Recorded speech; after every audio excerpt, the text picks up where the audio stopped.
नमस्कार। अभिनंदन टाइम्स में आपका स्वागत है। सामाजिक संस्था अभिनंदन की ओर से पूर्व निर्धारित कार्यक्रम के अनुसार वार्षिक महोत्सव के तीसरे चरण में सरदार पटेल हिंदू इंटर कॉलेज के पुराने भवन सभागार में फैंसी ड्रेस प्रतियोगिता एवं शिक्षा और पत्रकारिता क्षेत्र में किए गए उत्कृष्ट कार्यों के लिए शिक्षकों एवं वरिष्ठ पत्रकार को भी सम्मानित किया गया। सम्मान समारोह में पत्रकारिता क्षेत्र के लिए वरिष्ठ पत्रकार राकेश श्रीवास्तव एवं शिक्षा के क्षेत्र में उत्कृष्ट कार्यों के लिए नेशनल गर्ल्स कन्या इंटर कॉलेज की प्रधानाचार्य डॉक्टर शाइस्ता नसीम, आर महिला इंटर कॉलेज की शिक्षिका वर्तिका मौर्य, सुभाष बाल विद्या मंदिर की प्रधानाचार्य मधुबाला सक्सेना, श्री तिलक राम बाल विद्या मंदिर जूनियर हाई स्कूल के प्रधानाचार्य विवेक कुमार वर्मा को अभिनंदन सम्मान 2023 से सम्मानित किया गया। इसके साथ ही अभिनंदन संस्था के कार्यकर्ताओं ने कार्यक्रम की मुख्य अतिथि doctor Sudama Prasad inter college की सेवानिवृत्त संगीत शिक्षिका शांता सक्सेना को भी सम्मानित किया। देखिए विशाल सक्सेना की रिपोर्ट।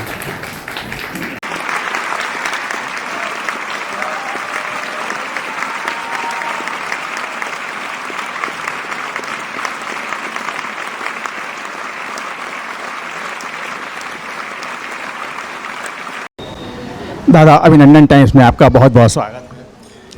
आप कब से पत्रकारिता क्षेत्र में हैं? 1975 से। पत्रकारिता बहुत बड़ा एक जोखिम का काम होता है।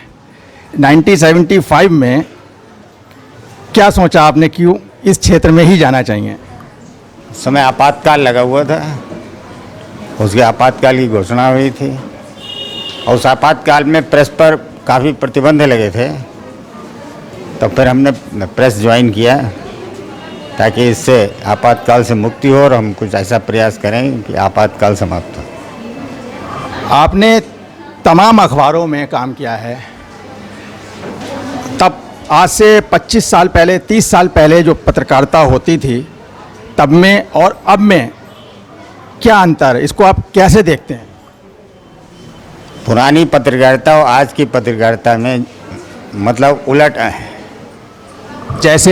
जैसे उस समय पत्रकारों का जितना सम्मान था, जितनी रिगार्डिंग थी, और पत्रकार पूरी ईमानदारी के साथ स्वयं अपनी सुविधाओं को ना देखते हुए, अपने अभावों की पर चिंता न करते हुए, दूसरे की तकलीफ़ों के प्रति अपने आप को संवेदनशील इतना होता था कि दूसरे की तकलीफ़ का असर उसके ऊपर इतना होता था कि वो अपनी तो भूल ही जाता था, उसी के विषय में दौड़ता भागता रहता, पैसा और उसकी तो कोई बात ही नहीं थी। जी, आपने बहुत बड़ी बात कही है। अभिनंदन टाइम से बात करने के लिए बहुत बहुत धन्यवाद।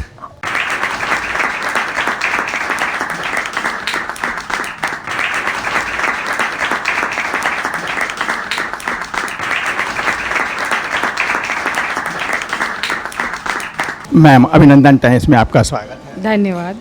मैम, आपने नेशनल स्कूल में कब से सर्विस ज्वाइन करी है? जी, मैंने सितंबर 2010 में ज्वाइन करी है। एज ए प्रिंसिपल करा है आपने? As a lecturer. प्रिंसिपल का मुझे जो चार्ज मिला वो मिला है सन 1 अप्रैल सन 2018, यानी 30 को मिला। पहली को मैंने जो है वो चार्ज लिया है। कहते हैं कि जो चीज़ें देखने में बहुत सुंदर लगती हैं वो अमूमन इतनी सुंदर होती नहीं हैं। ऐसा ही रिस्पॉन्सिबिलिटी का होता है कि जब हम एज ए टीचर होते हैं तो लगता है कि हमें प्रिंसिपलशिप मिल जाए। सब लोग पद जो है वो प्रोन्नति चाहते हैं। आज आप प्रिंसिपल हो गई हैं तो कैसे देखती हैं इसको कि एज ए टीचर ज़्यादा अच्छा था या एज ए प्रिंसिपल? देखिए, जिम्मेदारी कोई भी हो, चाहे एज ए टीचर हो, वहाँ पर भी काम है। एज ए प्रिंसिपल आ गए आप तो यानी आप एक परिवार के मुखिया हो गए, और मुखिया का काम क्या होता है? सबको बराबर लेके चलना। अब अगर बिल्कुल बराबरी मानी जाए कि परिवार के सदस्य यानी 5 उंगलियां बराबर नहीं हो सकती, तो कहीं पर उंगली झुकानी पड़ती है, कहीं पर उंगली उठानी पड़ती है। तब जो है परिवार हो या देश हो या समाज हो, सब इसी तरह से देखिए चलते हैं। और हर चीज़ अच्छी जब है जब आपकी देखने की नज़र अच्छी है। नज़रिया अच्छा होना सबसे बेहतरीन चीज़ है कि आपका नज़रिया अच्छा है, यानी आप दूसरे के अंदर सुंदरता देखिए, बुराई मत देखिए, अच्छाई देखिए।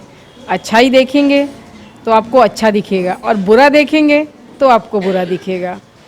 तो बुरा देखना है तो पहले देखिए कि हम खुद में क्या हैं, यानी हम बिल्कुल अच्छे या परफेक्ट नहीं हो सकते। ईश्वर ने किसी को भी संपूर्ण नहीं किया, पूर्ण कोई है ही नहीं, पूर्ण तो सिर्फ ईश्वर है।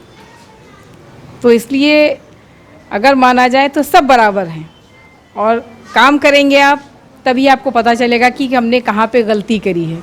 जब हम काम करेंगे ही नहीं तो हम ये जान ही नहीं सकते कि हम गलती कहाँ पे कर रहे हैं। देखिए बच्चों को आप देखिए कि बच्चा जब स्टेज के ऊपर अपनी परफॉर्मेंस करता है तो उसके अंदर कोई डर नहीं होता है।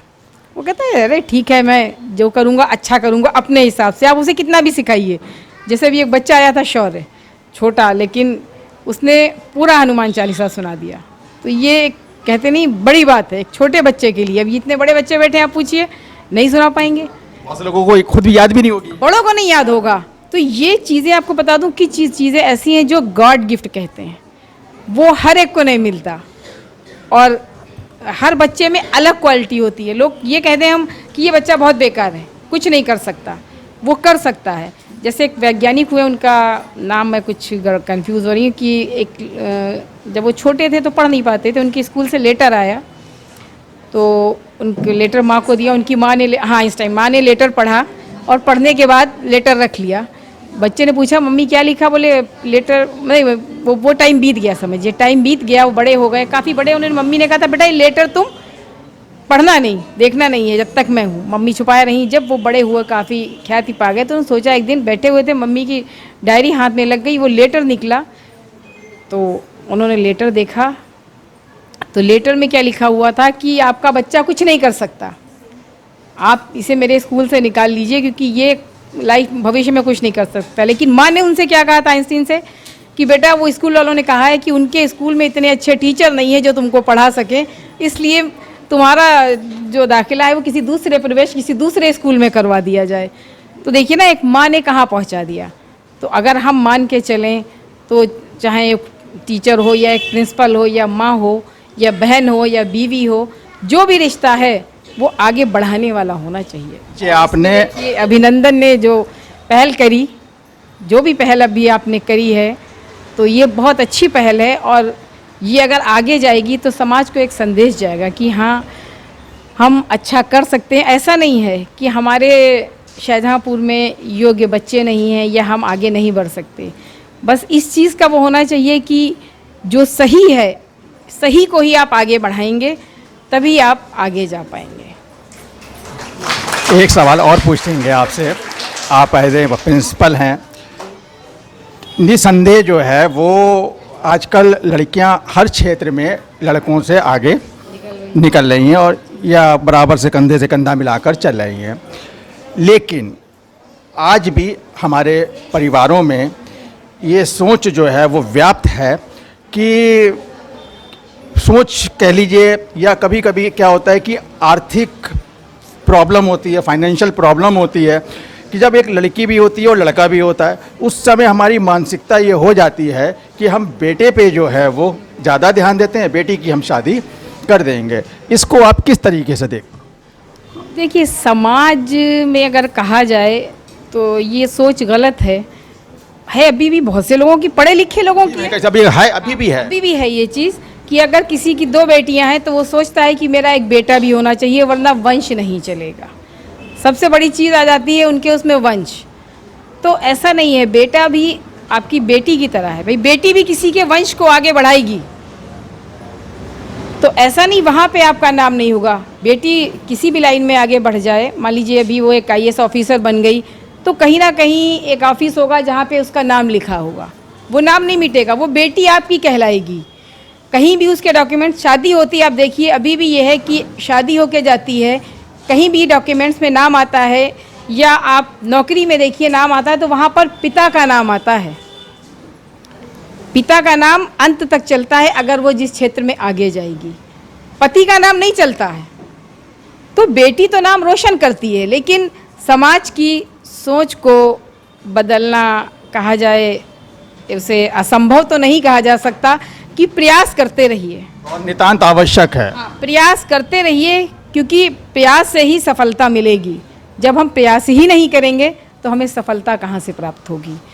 तो सोच भी ये होनी चाहिए कि बेटी ही हमारा बेटा है, और बेटियों को भी ये सोचना चाहिए।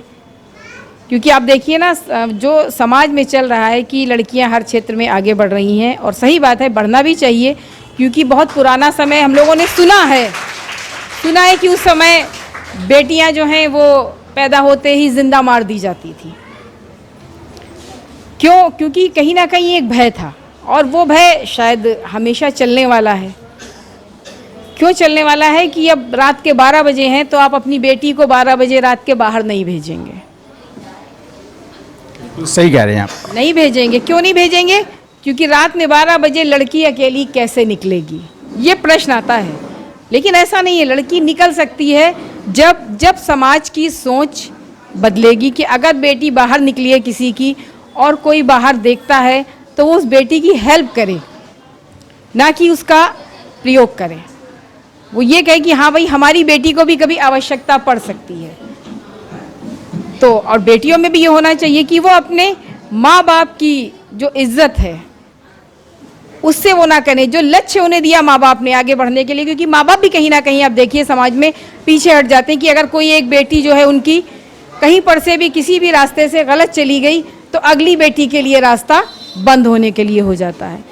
तो ये उन बेटियों के लिए भी है कि वो बेटियां जो उन्हें माँ बाप ने जिस लक्ष्य से भेजा है वो प्राप्त कर लीजिए।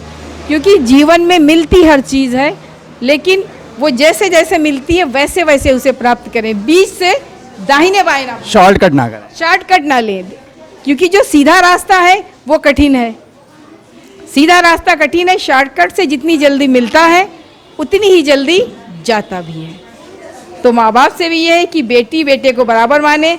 लास्ट तक बेटियों के साथ माँ बाप का ही नाम चलता है, पति का नाम सिर्फ लगा रहता है कि हाँ इस घर में माँ बाप ने इनको भेज दिया है। भाई वो अगर कहीं पर कभी कुछ भी होता तो क्या कहलाता है कि ये फलां की बेटी है, वहाँ पर पति का नाम नहीं आएगा। पति का नाम आएगा कि हाँ भाई समाज में जब उनके बच्चे आगे जाएंगे तो होगा कि ये किसका बच्चा है, ये फलां का बच्चा है। तो जैसे आपका बच्चा पहचाना जाएगा, ऐसे ही आपकी बेटी का भी बच्चा और आपके बेटे का भी बच्चा आपका नहीं कहलाएगा, वो बेटे का कहलाएगा। तो वंश नहीं, समाज को भी देखिए, दोनों चीज़ें चलना चाहिए। तो बेटी बेटा बराबर हैं, दोनों को एक साथ लेके चलिए, ना कि अगर ज़रूरत पड़े तो हम बेटी को पीछे कर देंगे बेटे को आगे। बेटियां इसलिए महत्वपूर्ण हैं कि बेटी किसी दूसरे के घर में जाएगी, वहाँ पर उस परिवार को आगे बढ़ाएगी, तो वो भी तो आपका नाम होगा कि वो आपकी बेटी थी। थैंक यू मैम, अभी टाइम से बात करने के लिए।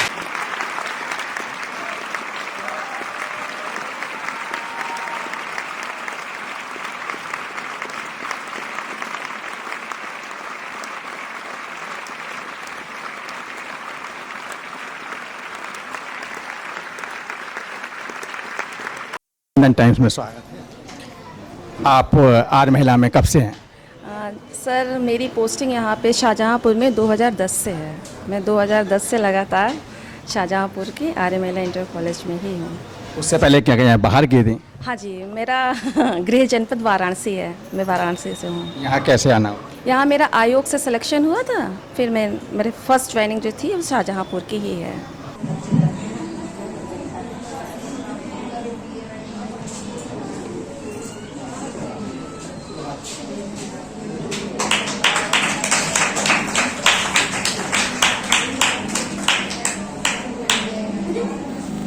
मैम, आपके स्कूल के बच्चे, हमें पता लगा है कि बहुत सालों से जो है वो पार्टिसिपेट करते रहे हैं। गार्जियन को क्या संदेश देना चाहती हैं आप? गार्जियंस को यही संदेश देना चाहते हैं कि बच्चों को ज़्यादा से ज़्यादा इसमें भाग दिलवाएं, जिससे आगे उनका उत्साहवर्धन हो। और आप लोगों का जो प्रोग्राम है बहुत सराहनीय है, बच्चों को आगे बढ़ाने के लिए टीचर्स के और हम लोगों के साथ साथ ये आप पे ज़्यादा डिपेंड है। मतलब आप लोग बहुत अच्छा प्रोग्राम कर रहे हैं, आपकी प्रशंसा बहुत हम लोग करते हैं इसके। Thank you ma'am. Thank you ma'am.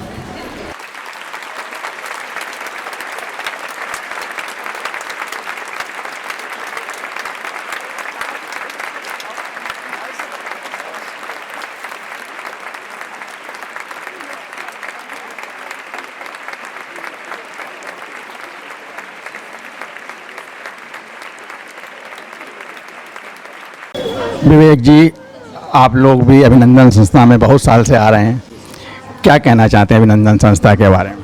Sir मैं तो लास्ट ईयर से आ रहा हूँ, और लेकिन आप लोग काफ़ी पुराने हैं, और कोविड में भी शायद मैं था उस टाइम, तब ये सब प्रोग्राम होता नहीं था, तो सब बंद ही था उस टाइम। तो आज देख के यहाँ पे काफ़ी अच्छा लगता है, सभी लोग मिलकर आते हैं, सभी स्कूल, तो एक अच्छी हम लोगों की फैमिली एक तरह से है ये पूरी, तो बहुत अच्छा लग रहा है यहाँ पर। बहुत अच्छी बात कही कि अब एक तरीके से फैमिली जो है वो बन गई है। सर चलिए, थैंक यू।